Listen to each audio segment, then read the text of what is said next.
6666 പിതൃത്വ രേഖയും വിവാഹ സർട്ടിഫിക്കറ്റും. ചെറുകഥ.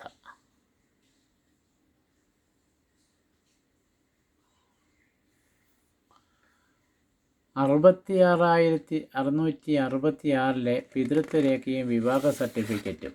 യൂതന്മാരുടെ രാജാവായ നസറായക്കാരൻ ഈശോ എന്നയാളാണ് 6666 ആണ്ടിൽ ആഗോള ആധാര രജിസ്റ്ററിൽ പേര് ചേർക്കാനുള്ള ക്യൂവിലെ അവസാനത്തെയാൾ.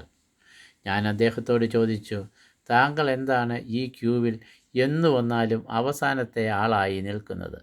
അദ്ദേഹം മറുപടി പറഞ്ഞു, താങ്കൾക്ക് ആധാർ ഇല്ലെങ്കിലും കുഴപ്പമില്ല, ആഹാരവും വിശ്രമവും പിന്നെ ആശ്രമ ജീവിതവും.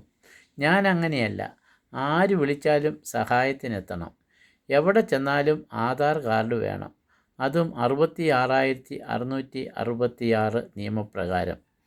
എതിരേൽപ്പിനെത്തുവർക്ക് ഇത് വല്ലതും അറിയണമോ?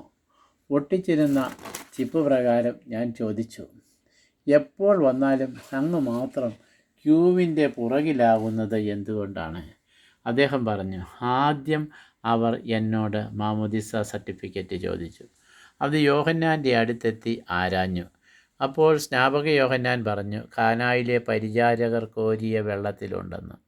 അവിടെ എത്തിയപ്പോൾ അവർ പറഞ്ഞു, അത് യേശു എന്നൊരാൾ വെള്ളം വീഞ്ഞാക്കിയ ഭരണികളിൽ ഒന്നിൽ പെട്ടുപോയെന്ന്. എങ്കിലും സ്നാപക യോഹന്നാൻ്റെ പള്ളി വികാരി ജ്ഞാനസ്നാന സർട്ടിഫിക്കറ്റ് നൽകി. അത് കഴിഞ്ഞപ്പോൾ ആധാർ സാധുവാകുവാൻ മാതാപിതാക്കളുടെ വിവാഹ സർട്ടിഫിക്കറ്റ് വേണമെന്നായി.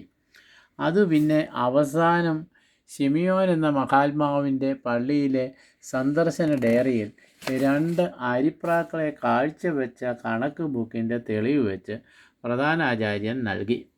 അപ്പോഴാണ് പുതിയ പ്രശ്നം. മാതാപിതാക്കളുടെ വിവാഹ സർട്ടിഫിക്കറ്റിനൊപ്പം അവരുടെ വിവാഹ സർട്ടിഫിക്കറ്റും മാത്രം പോരാ, പിതൃത്വം തെളിയിക്കുന്ന സർട്ടിഫിക്കറ്റും മാതൃത്വം തെളിയിക്കുന്ന സർട്ടിഫിക്കറ്റും കൂടി വേണം പോലും.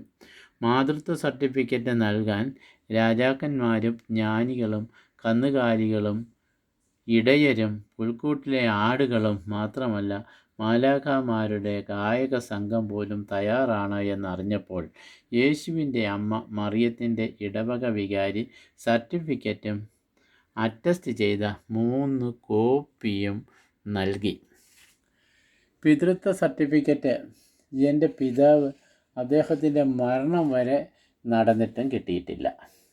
ഇപ്പോൾ പറയുന്നത് പിതൃത്വ സർട്ടിഫിക്കറ്റിനൊപ്പം DNA ടെസ്റ്റ് കൂടി നടത്തണമെന്നാണ്. പെട്ടെന്ന് കുരിശുമണി അടിച്ചു. യേശു പറഞ്ഞു, ത്രികാല ജപം ചൊല്ലാനുള്ള മണി അടിച്ചു. ഞാൻ തുടങ്ങി. കർത്താവിൻ്റെ മാലാഖ പരിശുദ്ധ മറിയത്തോട് വചിച്ചു. യേശു കൂടി പ്രാർത്ഥിച്ചു. പ്രാർത്ഥന കഴിഞ്ഞപ്പോൾ യേശു പറഞ്ഞു, അമ്മയായ മറിയവും പിതാവും പുത്രനും പരിശുദ്ധാത്മാവുമെല്ലാം ഈ പ്രാർത്ഥനയിലുണ്ട്. എൻ്റെ പിതൃത്വ സർട്ടിഫിക്കറ്റ് സംഘടിപ്പിച്ച് എന്നെ സഹായിക്കേണ്ട മാർ യൗസേപ്പ് എനിക്ക് 12 വയസ്സുള്ളപ്പോൾ മരിച്ചും പോയി. അദ്ദേഹത്തിൻ്റെ നാമം ഈ പ്രാർത്ഥനയിലില്ല. ഉദാഹരണത്തിന്, പുതിയ സീറോ മലബാർ റാസ തക്സ കുർബാനയിൽ പോലും മാർ യൗസേപ്പിനെയും എന്നുണ്ട്. പെട്ടെന്ന് ഒരു അശരീരി ആകാശത്തു നിന്നും ഉണ്ടായി. മരിച്ചവർ ഖബറുകളിൽ ഉറങ്ങട്ടെ, ഉണരും വരെ മരിച്ചവരെ ശല്യം ചെയ്യരുത്.